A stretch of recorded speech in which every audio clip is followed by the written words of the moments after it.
Hello students, hope आप सब लोग अच्छे होंगे और घर पे पढ़ रहे होंगे और जो भी वीडियो लेक्चर्स आपके साथ शेयर किए जा रहे हैं उन सबको आप देख रहे होंगे पॉजिटिवली और उनसे रिलेटेड अपने जो भी नोट्स वगैरह हैं वो भी साथ साथ में प्रिपेयर कर रहे हैं।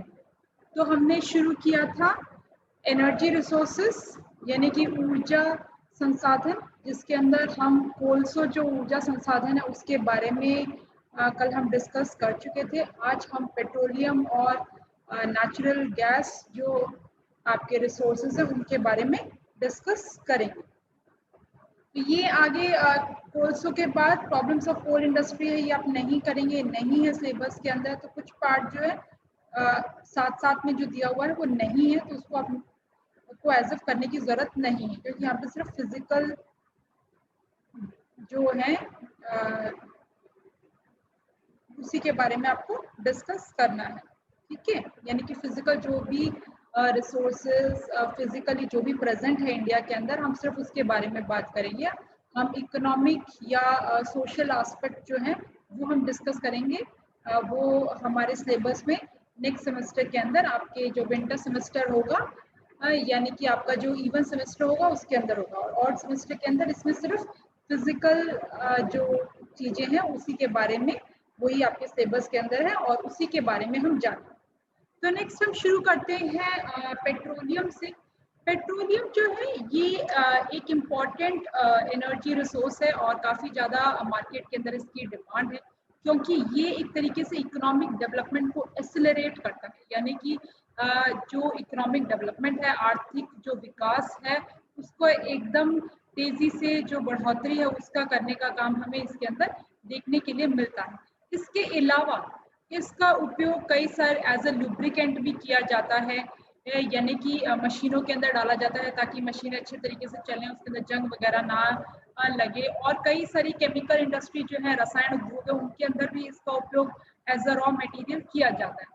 जनरली हम पेट्रोलियम की बात करें तो पेट्रोलियम के अंदर जो जो प्रोडक्ट्स आते हैं, कई इंपॉर्टेंट प्रोडक्ट्स हैं इसके अंदर, जैसे कि केरोसिन है, डीजल, पेट्रोल है, एविएशन फ्यूल है, सिंथेटिक रबड़ है, सिंथेटिक फाइबर्स हैं, थर्मोप्लास्टिक रेजिन्स हैं, बेंजीन है, बेथेनसॉल है, पॉलिस्ट्रीन है, एक्रिलेट्स हैं, डिटर्जेंट्स हैं, एरोमेटिक्स है, गैसोलीन है, कार्बन ब्लैक है, डाइज हैं, कलर्स हैं, फूड कलर्स हैं, पिगमेंट्स हैं, एक्सप्लोजिव्स हैं, फिर आपके प्रिंटिंग इंक्स है, फिल्म फोटोग्राफी है, ग्रीस है जो कि मशीनों में डाला जाता है, या आपके ऑटोमोबाइल्स जो हैं गाड़ियों के अंदर भी डालते हैं, कॉस्मेटिक्स है, फिर आपके पेंट है, लुब्रिकेंट ऑयल है, पैराफिन है, वैक्स है। ये सब जो है ये पेट्रोलियम के प्रोडक्ट्स हैं। और ऑलमोस्ट हम देखें तो हमारे डेली यूज़ के अंदर आने वाली जो चीज़ें हैं उसमें बहुत ज़्यादा यूज़ जो है हम पेट्रोलियम या उससे बने ये प्रोडक्ट्स का करते हैं। तो एक तरीके से हमारी जो इकोनॉमी है, हमारी जो अर्थव्यवस्था है, वो पेट्रोलियम के ऊपर बहुत ज़्यादा निर्भर करती है। जनरली पेट्रोलियम जो निकलता है, ठीक है, वो क्रूड ऑयल के फॉर्म में निकलता है, जिसके साथ पानी, मिट्टी भी मिक्स होते हैं। और ये कहाँ पे मिलता है? मुख्यतः सेडिमेंट्री रॉक्स जो है ऑफ मेराइन जो है, वो मेजर इसके सोर्स ऑफ ओरिजिन है। यानी कि परस्तर खड़कों जो कि दरियाई क्षेत्र में बने हैं या दरिया के नीचे जो बने हैं, सेडिमेंट्री रॉक्स मेराइन ओरिजिन जो है, समुद्र के वजह से जो बने हैं, वहां पे आपको क्रूड ऑयल देखने के लिए मिलता है। इंडिया के अंदर जनरली जो क्रूड ऑयल है वो सेडिमेंट्री रॉक्स जो टर्शरी एरा की, टर्शरी पीरियड की हैं, उस टाइम पे हमें इनका फॉर्मेशन देखने के लिए मिलता है। क्योंकि तेल जो होता है हमें पता है वो पानी से हल्का होता है, ठीक है, oil is lighter than water, इसीलिए जनरली जो भी ये कुएं होते हैं उसके अंदर तेल हमें ऊपर के रूप में ऊपर देखने के लिए मिलता है, जिसको इजीली निकाला जा सकता है। और उसके ऊपर जो है, ठीक है, आपको जो भी पोर्स एंड पार्टिकल्स है उसके अंदर नेचुरल गैस जो है वो एक्यूमुलेटेड आपको देखने के लिए मिलती है।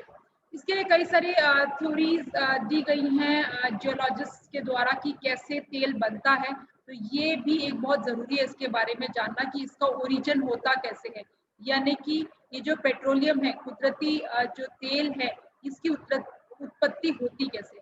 एक्चुअली क्या है, पेट्रोलियम और जो नेचुरल गैस है वो ऑर्गेनिक है, ठीक है।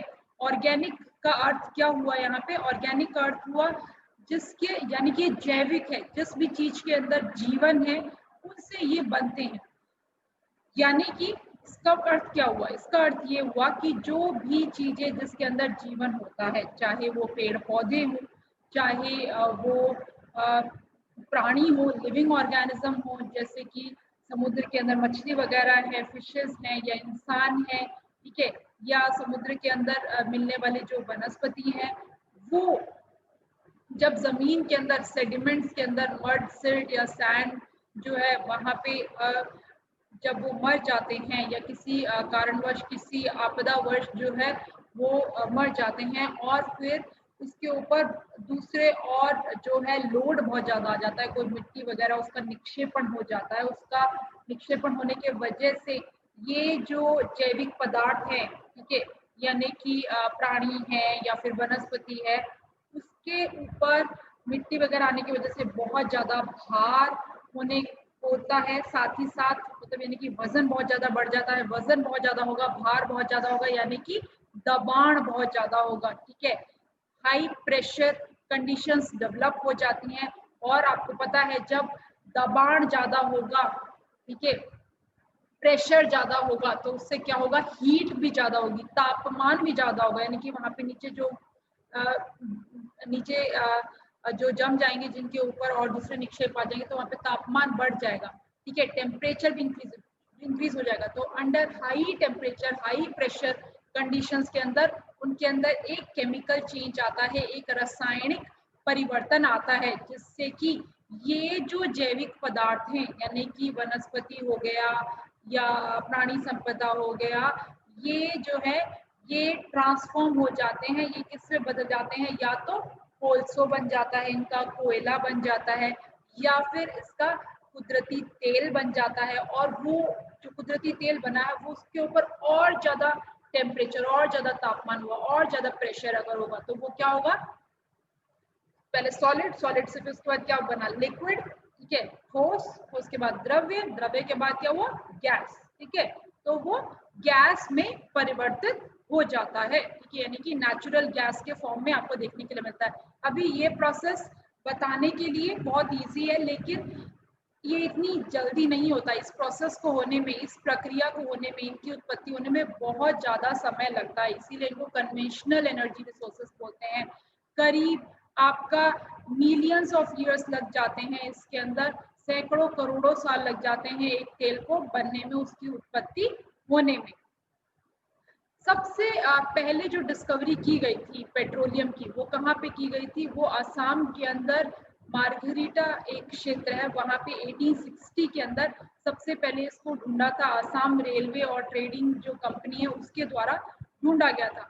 दूसरा नंबर जो आता है वो आता है डिगबोई का 1889। अभी ये क्वेश्चन आपसे एग्जाम के अंदर ऑब्जेक्टिव टाइप क्वेश्चन में पूछ लेते हैं बहुत बारी, अगर ऑप्शन के अंदर ऑप्शन होता ही आपके फिल इन द ब्लैंक्स जो होते हैं, रिक्त स्थान खाली जगह भरो, तो मार्गरीटा है तो मार्गरीटा करेंगे, अदरवाइज ऑप्शन में आसाम होगा, या फिर जो ऑप्शन है उसमें डिगबोई होगा, ठीक है। तो ये तीनों ही आप याद रखेंगे, क्योंकि इसका आंसर इन तीनों में से ही कोई एक हो सकता है, इसके अलावा और कोई होगा तो वो इसका आंसर नहीं होगा। तो डिगबोई में जो ढूंढा गया वो 1889 के अंदर ढूंढा गया, फिर उसके बाद 20th सेंचुरी, 20वीं सेंचुरी के अंदर 1917 के अंदर आपका बदरपुर असम जो है वहां पे पेट्रोलियम को खोजा गया था। उसके बाद 1954 में यहाँ पे प्रोडक्शन किया गया। प्रोडक्शन जो सबसे पहले शुरू किया गया वो नहर कटारिया जो क्षेत्र है वो जाना जाता है सबसे पहले प्रोडक्शन के लिए। इसकी उत्पत्ति का जो काम है, यानी कि प्रोडक्शन का जो कार्य है वो भारत के अंदर ओएनजीसी कंपनी के द्वारा किया जाता है। ऑयल एंड नेचुरल गैस जो कमीशन है उनके द्वारा किया जाता है, जो कि 1956 के अंदर स्टैब्लिश हुआ। फिर जब ये ओएनजीसी जब एस्टैब्लिश हुई 1956 के अंदर, फिर एक्सप्लोरेशन के जो कार्य हैं, यानी कि तेल ढूंढने का जो कार्य है वो ओएनजीसी कंपनी के द्वारा किया जाने लगा। वो भारत के अंदर खोजने लगी कि कहाँ पे ये तेल है। तो ओएनजीसी ने सबसे पहले जो डिस्कवरी करी वो गल्फ ऑफ कैम्बे, यानी कि खंबातनी अघात वाला जो क्षेत्र है वहाँ पे 1961 में उन्होंने ढूंढा। उसके बाद उन्होंने बॉम्बे हाई जो है वहाँ पे 1979 के अंदर तेल को खोजा था। तो उसके बाद मुख्यतः ये ONGC के द्वारा ही किया जाने लगा। ये oil and natural gas pipelines है, ये अभी आप लोगों को करने की जरूरत नहीं है। ये जो मैंने आपको बोला, जब हमारा इवन सेमेस्टर आएगा, यानी कि जब विंटर सेमेस्टर आएगा, तब ये वाला पार्ट इम्पोर्टेंट होगा। तो अभी इस सेमेस्टर के लिए नहीं है ये हम सेम 4 में पढ़ेंगे, ठीक है। तो इसको एक बार आप छोड़ देंगे यहाँ पे, अभी सेम 3 में इसको हम नहीं पढ़ेंगे, हमारे सिलेबस में इंक्लूडेड नहीं है। फिर मेजर कौन कौन से बेसन्स हैं जिनकी डिस्कवरी की गई भारत के अंदर, ये इम्पॉर्टेंट है, इसको आप देख लें। सब अपर असम जो है, ये मेजर बेसन दिए गए हैं, ठीक है, मुख्य क्षेत्र दिए गए हैं जहाँ पे तेल के, और उसका क्षेत्रफल कितना है। तो अपर असम, ऊपरी असम का बेसिन जो कि 60,000 चौरस किलोमीटर में फैला हुआ है। दूसरा है वेस्टर्न बंगाल बेसिन, पश्चिमी बंगाल बेसिन, ये भी 60,000 चौरस किलोमीटर में फैला हुआ है। तीसरा है वेस्टर्न हिमालयन बेसिन, पश्चिमी हिमालय बेसिन, ये करीब 1 लाख चौरस किलोमीटर क्षेत्रफल में फैला हुआ है। चौथा है राजस्थान सौराष्ट्र कच्छ बेसिन, ये 95,000 चौरस किलोमीटर में फैला हुआ है। पांचवा है नॉर्थ गुजरात बेसिन, ये 1.4 लाख चौरस किलोमीटर क्षेत्रफल में फैला हुआ है। छठा है गंगा वैली बेसिन, ये 3.85 लाख चौरस किलोमीटर क्षेत्रफल में फैला हुआ है। सातवां है coastal Tamil Nadu Andhra and Kerala basin, यानी कि दरियाई तमिलनाडु और आंध्र और केरला वाला ये क्षेत्र है जो कि 75,000 चौरस किलोमीटर क्षेत्र में फैला है। आठवां है Andaman and Nicobar coastal region, ये काफी कम है, 2,000 चौरस किलोमीटर तक ही हमें देखने के लिए मिलता है। नाइन्थ है offshore of Khambhat Bombay high की बेसिन, जो कि 2000 स्क्वायर किलोमीटर हमें देखने के लिए मिलता है। क्रूड ऑयल का प्रोडक्शन हम देखें किस तरीके से इंडिया के अंदर किया गया, भारत के अंदर किस तरीके का रहा। आज़ादी के बाद से 1951 ऑनवर्ड्स मिला ही तभी है, उससे पहले इतना हमें मिला ही नहीं है ये। तो 1950-51 के अंदर 0.27 मिलियन टन तक का उत्पादन किया जा रहा था, जो कि 1960-61 के अंदर बढ़ करके डबल हो गया, 0.5 मिलियन टन तक इसका उत्पादन था। 1970-71 के अंदर देखिए तो ये बहुत ज़्यादा बढ़ा, ठीक है, इसका करीब 8 गुना हो गया, ये 7.2 मिलियन टन तक का उत्पादन हमें देखने के लिए मिला। और उसके अगले डिकेड में, अगले 10 साल बाद 1980-81 ऑनवर्ड्स फिर से ये 15.5 मिलियन टन तक का उत्पादन हमें देखने के लिए मिला। 1990-91 के अंदर करीब 33 मिलियन टन का उत्पादन देखने के लिए मिलता है। 2000-2001 के अंदर फिर धीरे धीरे हम देख रहे हैं यहाँ तक तो बढ़ा ये, ठीक है। उसके बाद जो है ये घटने लग गया, क्योंकि हमने बहुत ज्यादा ऑयल का एक्सट्रैक्शन कर लिया, तो तेल के कुएं में तेल जो धीरे धीरे कम होने लगा। तो 2001 में हम देखते हैं कि 32 हो गया, ऑलमोस्ट सेचुरेटेड है। 2005-2006 के अंदर 34 मिलियन टन तक का उत्पादन हमें देखने के लिए मिलता है। अब हम ये तो है क्रूड ऑयल का प्रोडक्शन, ठीक है।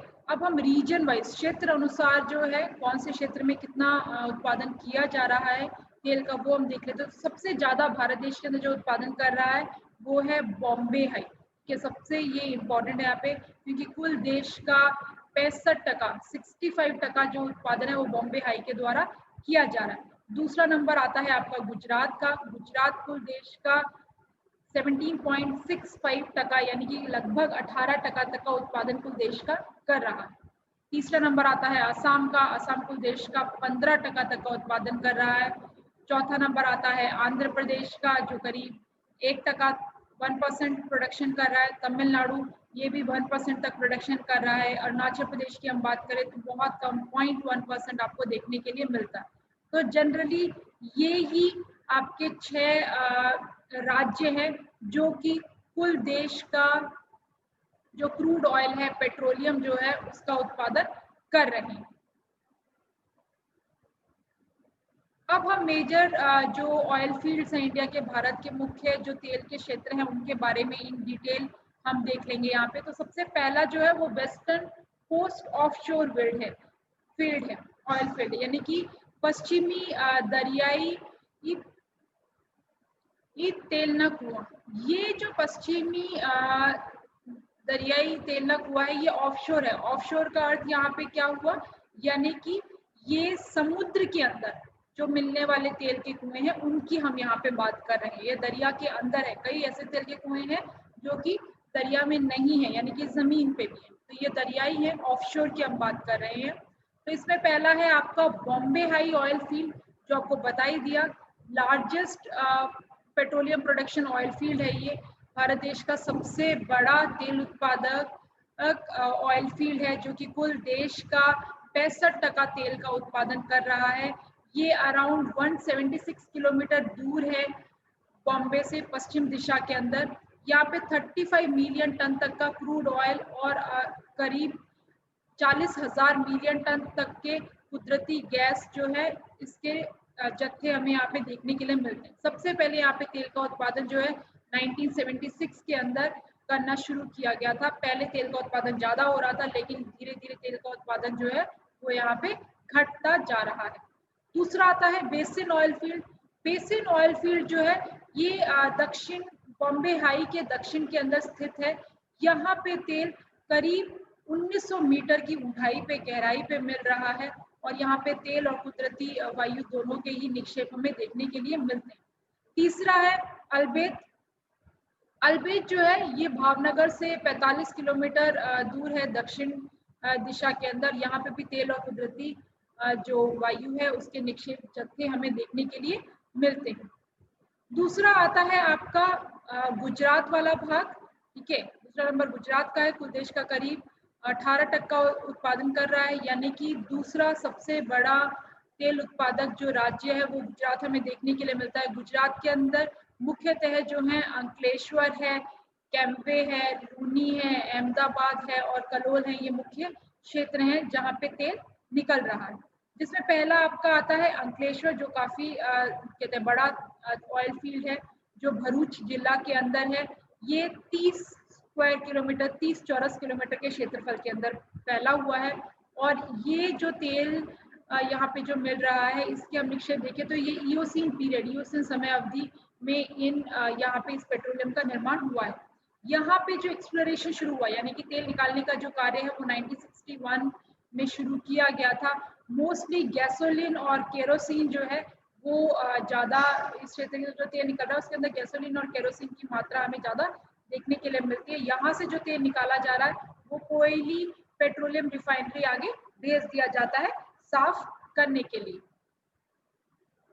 उसके बाद दूसरा है कैम्बे लूनी रीजन। कैम्बे लूनी जो रीजन है, कैम्बे लूनी वाला जो क्षेत्र है वो वडोदरा के पश्चिम में 60 किलोमीटर की दूरी पे हमें देखने के लिए मिलता है। कैम्बे लूनी में 1958 के बाद एक्सप्लोरेशन शुरू हुआ था और यहाँ पे करीब 30 मिलियन टन तक के रिजर्व्स हमें देखने के लिए मिलते हैं। यहाँ जो तेल मिल रहा है इस क्षेत्र के अंदर वो बहुत ही लाइट है, और इसके अंदर सल्फर कंटेंट की हम बात करें, यानी कि गंधक इसके अंदर कितना है तो काफी कम है, 0.1%, 0.1% ही गंधक इसके अंदर देखने के लिए मिलता है, यानी कि लेस पोल्यूटिंग है, प्रदूषण ज्यादा नहीं करता है कैम्बे लूनी वाला जो तेल। तीसरा नंबर आता है अहमदाबाद कलोल क्षेत्र का। अहमदाबाद कलोल क्षेत्र जो है गल्फ ऑफ खंबात के उत्तर के अंदर ये स्थित है। ऑलमोस्ट अहमदाबाद सिटी से लेकर के महसाणा तक, कलोल तक ये हमें करीब 25 किलोमीटर लंबा ये क्षेत्र देखने के लिए मिलता है। ये काफी इंपॉर्टेंट ऑयल फील्ड है गुजरात का। यहाँ पे 1961 में सबसे पहले तेल खोजा गया था, और यहाँ पे जो क्रूड ऑयल निकलता है वो कोयली रिफाइनरी में भेजा जाता है साफ होने के लिए। तीसरा आता है आपका Brahmaputra valley region. Brahmaputra valley region जो है, यहाँ पे सबसे पहले हम भारत देश के अंदर सबसे पहले अगर तेल की खोज की बात करें तो ब्रह्मपुत्र में ही की गई थी ना, असम में था। असम के वहां से कौन सी नदी होकर के जा रही है, ब्रह्मपुत्र, तो ब्रह्मपुत्र का ही वैली रीजन है वो। तो वहाँ के बेहांग बेसिन ऑफ सूरमा वैली जो है वो देखा गया कि वहाँ पे ऑयल बियरिंग रॉक्स हैं, यानी कि ऐसे खड़कों हैं जिनके अंदर तेल मिलता है। और ये खास करके अपर असम के जो जिले हैं, जिसमें कि डिब्रूगढ़ और शिवसागर जो जिले हैं, इनके पत्थरों के अंदर हमें तेल देखने के लिए मिलता है। अब ब्रह्मपुत्र वैली के अंदर मुख्य कौन कौन से क्षेत्र हैं, मुख्य कौन कौन से ऑयल फील्ड्स हैं, उसके बारे में हम यहाँ पे बात करेंगे। तो पहला है इसके अंदर डिगबोई। डिगबोई जो ऑयल फील्ड है ये 15 चौरस किलोमीटर के क्षेत्रफल के अंदर फैला हुआ है और ये भारत देश की सबसे पुरानी जो तेल की ऑयल फील्ड है उसमें से इंक्लूड किया जाता है। यहाँ पे जो तेल मिल रहा है वो ईओसीन और मायोसीन पीरियड का है, उस टाइम पे बना है। करीब 85 ऑयल वेल्स हैं यहाँ पे, यानी कि 85 तेल के कुएं हमें यहाँ पे देखने के लिए मिलते हैं। 1959 में खोजा गया था और उसके बाद से शुरू तेल जो निकाला जा रहा है। मुख्यतः तेल यहाँ पे IOCL कंपनी निकाल रही है, यानी कि ऑयल इंडिया जो लिमिटेड कंपनी है उसके द्वारा तेल निकालने का कार्य किया जा रहा है। दूसरा आता है आपका नहर कटिया ऑयल फील्ड। नहर कटिया ऑयल फील्ड जो है ये डिगबोई से दक्षिणी पश्चिम दिशा के अंदर उससे 35 किलोमीटर की दूरी पे है डिगबोई से। और यहाँ पे नहर कटिया ऑयल फील्ड में 1954 में तेल खोजा गया, उसके बाद से यहाँ पे तेल का उत्पादन किया जा रहा है। यहाँ से जो तेल निकाला जाता है वो नूनामती की जो रिफाइनरी है वहाँ पे भेजा जाता है।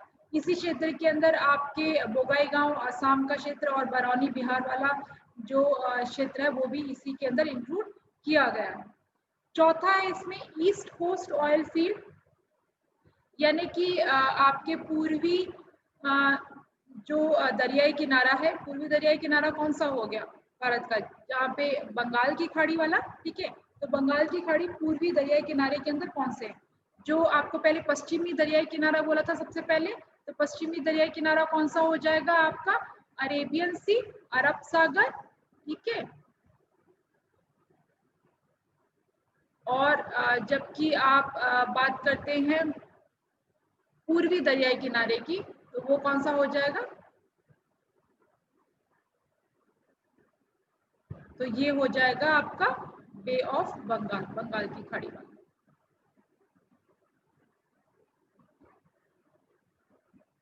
सबसे ज्यादा किसमें है, कोई पूछ ले, बंगाल की खाड़ी वाले जो खड़कों हैं उनमें है कि अरब सागर में? तो किसमें है? अरब सागर वाले में है। तेल पेट्रोलियम जो है सबसे ज्यादा जो मिल रहा है, बंगाल की खाड़ी में कम है। तो बंगाल की खाड़ी, बे ऑफ बंगाल में हम देखें तो यहाँ का जो मेराइन डेल्टा है, ठीक है, हमें पता है कि जो नदियां बंगाल की खाड़ी के अंदर गिर रही हैं वो डेल्टा बनाती हैं। तो उनके द्वारा जो डेल्टा बनाया जाता है, उन डेल्टा वाले जो खड़कों है वहां पे हमें तेल देखने के लिए मिलता है। जैसे कि महानदी के द्वारा जो डेल्टा बनाया जा रहा है, गोदावरी के द्वारा जो बनाया जा रहा है, कृष्णा और कावेरी जो नदियां हैं उनके द्वारा जो बनाया जा रहा है। यहाँ पे मुख्यतः गोदावरी कृष्णा जो नदी है उनकी जो रावा फील्ड है वो स्पेशली जाना जाता है क्रूड ऑयल के लिए। यहाँ पे 3 मिलियन टन तक के एनुअल जो प्रोडक्शन है देखने के लिए मिलता है, यानी कि सालाना करीब 3 मिलियन टन तक का क्रूड ऑयल यहाँ पे निकाला जाता है। और ये इसके अलावा कावेरी जो डेल्टा है वहां पे भी आपको पेट्रोलियम के निक्षेप जो है देखने के लिए मिलते हैं। इसके अलावा हम बात करें तो आपका उत्तर प्रदेश के अंदर जो बिलासपुर जिला है, बिलासपुर जिला के अंदर रामगढ़ जो डिस्ट्रिक्ट है वहां पे भी तेल मिल रहा है। पंजाब के अंदर ज्वालामुखी क्षेत्र जो है वहां पे भी तेल मिल रहा है। राजस्थान के अंदर बाड़मेर है, यहाँ पे भी स्ट्रॉन्ग पॉसिबिलिटी है, यानी कि अभी तक एक्सप्लोरेशन यहाँ पे शुरू नहीं किया गया है, लेकिन अभी यहाँ पे तेल है इसका पता चल गया, यानी कि तेल यहाँ से निकाले जाने का कार्य नहीं किया जा रहा। कितना है इसका भी इतना अंदाजा नहीं है, लेकिन ये माना जाता है कि काफी कम है। इसके अलावा अंडमान निकोबार के ऑफशोर हैं, गल्फ ऑफ मन्नार है, मन्नार की अघात है, पंजाब के और साथ में बालेश्वर कोस्ट है, पंजाब, हरियाणा और उत्तर प्रदेश है, यहाँ पे भी तेल मिलने की आशंका है। और मुख्यतः ये जो तेल निकालने का और इसको रिफाइनरीज को भेजने का जो काम है, ministry of petroleum and natural gas की रिस्पॉन्सिबिलिटी है, वो एक्सप्लोरेशन करते हैं, जिसमें कि कुदरती वायु जो है उसको इंपोर्ट करने का काम लिक्विफाइड नेचुरल गैस के रूप में डिफरेंट रिफाइनरीज को भेजना, उसकी मार्केटिंग करना, उसका डिस्ट्रीब्यूशन करना, उसका इंपोर्ट या एक्सपोर्ट या कंजर्वेशन का जो कार्य है वो ministry of petroleum and natural gas के द्वारा किया जाता है। इसके अलावा एक PSU, 2 PSUs भी हैं, पब्लिक सेक्टर यूनिट्स हैं, जिसमें सरकार के शेयर हैं, वो भी इनका एक्सप्लोरेशन कर रहे हैं, जिसमें 2 बड़ी कंपनियां हैं। पहला नाम आता है इसके अंदर ONGC का, जो आपको बता ही दिया। दूसरा नाम आता है ऑयल का, ऑयल इंडिया कॉर्पोरेशन, और ONGC है oil and natural gas corporation limited. ठीक है। ये दो नेशनल कंपनीज है, प्राइवेट और जॉइंट वेंचर्स हैं, जो कि हमें यहाँ पे इनके देखने के लिए मिलते हैं।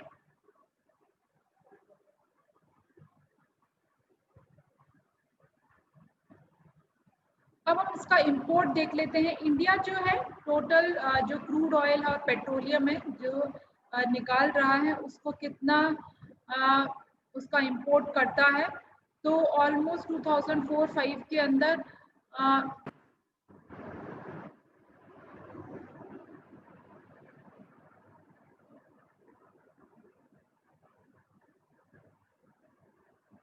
हम इंपोर्ट की बात करें तो इंडिया के अंदर जो पेट्रोलियम निकल रहा है वो इतना जितनी आवश्यकता है, ज़रूरत है, उससे कम निकल रहा है। हम सेल्फ सफिशिएंट नहीं है, इसलिए हमें ये इंपोर्ट करना पड़ रहा है, दूसरे देशों से खरीदना पड़ रहा है। 2004-05 के अंदर करीब 100 MMT हमने खरीदा दूसरे देशों से, यानी कि 134 करोड़ रुपए का जो है वो आपका खरीदा गया। इसके अलावा कुछ ये जो पेट्रोलियम के जो प्रोडक्ट्स हैं, पेट्रोल जो आता है उसके प्रोडक्ट्स जो बनते हैं, तो वही सेम ईयर में करीब 21.5 MMT का हमने एक्सपोर्ट भी किया है, यानी कि 47 करोड़ रुपीस का एक्सपोर्ट भी किया गया है। इसके अंदर मेजर जो देश हैं जिनसे कि भारत खरीद रहा है पेट्रोलियम, उसमें है आपका सऊदी अरेबिया। हम जो दूसरे देशों से खरीदते हैं, हम क्रूड ऑयल खरीदते हैं। रिफाइनिंग का काम जो है वो इंडिया के अंदर किया जाता है। इंडिया के अंदर कई ऐसे रिफाइनरीज हैं जो दूसरे देश के से लेती है, सिर्फ रिफाइन करके उनको भी देती है, तो ये भी हमें इंडिया के अंदर देखने के लिए मिलता है। तो सऊदी अरेबिया है, कुवैत हो गया, यूएई, ईरान, ओमान, सूडान, ये मुख्य देश हैं जो जहाँ से भारत जो है पेट्रोलियम या क्रूड ऑयल खरीद रहा है। तो इनके ऐसे ही आपके शॉर्ट टर्म या फिर लॉन्ग टर्म कॉन्ट्रैक्ट भी आपको देखने के लिए मिलेंगे रिफाइनरी के, ठीक है, यानी कि खाली रिफाइन करने का काम भी भारत कर रहा है। उसके बाद आपके पाइपलाइंस आपको मैंने बोला ही, ये अभी नहीं करेंगे हम, ये हमारे सिलेबस में अभी नहीं है, ये सेम 4 के सिलेबस में आएगा, तो अभी हमें इसको नहीं करना है, ठीक है।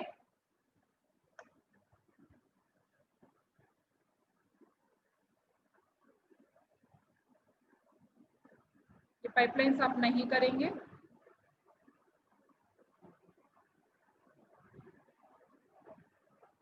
ऑयल रिफाइनरीज भी नहीं करेंगे। अब हम बात करते हैं नेचुरल गैस। जो कुदरती तेल निकलता है, पेट्रोलियम निकलता है, उसी के साथ जो है ऊपर में नेचुरल गैस भी होती है, कुदरती वायु जो है वो भी हमें देखने के लिए मिलती है। इसको जो एक्सप्लोरेशन का कार्य है वो oil and natural gas commission, ये भी ONGC के द्वारा ही किया जाता है। टोटल भारत देश के अंदर इसके रिजर्व्स की हम बात करें तो 450 बिलियन क्यूबिक मीटर तक के इसके रिजर्व्स हमें देखने के लिए मिलते हैं, जिसमें 75% तो बॉम्बे हाई और बेसिन ऑयल फील्ड के अंदर है, और अराउंड 12% जो इसका है इसका प्रोडक्शन नेचुरल गैस का, वो हमें गुजरात के अंदर देखने के लिए मिलता है। आंध्र प्रदेश के अंदर 7% तक का इसका प्रोडक्शन है। आसाम के अंदर 6% तक का हमें देखने के लिए इसके डिपोजिट जो देखने के लिए मिलता है। इसके अलावा नेचुरल गैस जो एक्सप्लोरेशन वो आपका अंकलेश्वर, गल्फ ऑफ खंबात गुजरात में भी हो रहा है, गोदावरी कृष्णा बेसिन के अंदर भी मिलता है, तंजम्बूर शिंगलीपुर डिस्ट्रिक्ट तमिलनाडु के जो है वहाँ पे भी आपको देखने के लिए मिलेगा। इसके अलावा राजस्थान के बाड़मेर में, हिमाचल प्रदेश के कांगड़ा में, पंजाब के फिरोजपुर जिले के अंदर। लेकिन एक सबसे बड़ी प्रॉब्लम है नेचुरल गैस कुदरती वायु की, जब पेट्रोलियम निकाला जाता है तो उसके साथ गैस निकलती ही है, ठीक है, और नेचुरल जो गैस है, इस कुदरती जो वायु है, इसको स्टोर करके नहीं रखा जा सकता, ठीक है। इसका वहीं से मूवमेंट है, इसका जो कंजप्शन है वो करना पड़ता है। भारत देश के अंदर अगर हम बात करें, इनिशियली जब एक्सप्लोरेशन शुरू हुआ भारत की आज़ादी के बाद, तो कुदरती वायु का यूज कर ही नहीं रहे थे, तो वैसे में क्या होता है, वो जो नेचुरल गैस है बहुत सारा वेस्टेज हुआ और अभी भी वेस्टेज हो रहा है। इसीलिए गवर्नमेंट जो है प्रमोट कर रही है CNG व्हीकल्स को, या आपको घर में जो है गैस का ही यूज किया जाना चाहिए, ठीक है, चूल्हे पे अपने ही बनाइए क्योंकि वो धुआं करता है, प्रदूषण करता है। और साथ ही साथ क्या है, नेचुरल गैस क्योंकि जो निकल रहा है बहुत सारा जो है वेस्ट जा रहा है, लेकिन इसको स्टोर नहीं कर सकते आप। गैस है ना ये, इसका कंटिन्यूस कंजम्पशन होना जरूरी है। ऐसा हम नहीं कर सकते कि अभी हम गैस का यूज नहीं कर सकते तो स्टोर करके रख ले, आगे आने वाले सालों के में कर लेंगे, ऐसा नहीं कर सकते। इसको स्टोर करना एक सबसे बड़ी डिफिकल्टी है। तो इसीलिए इसके ये यूज के अंदर कुछ जो प्रॉब्लम्स है वो हमें देखने के लिए मिलती हैं।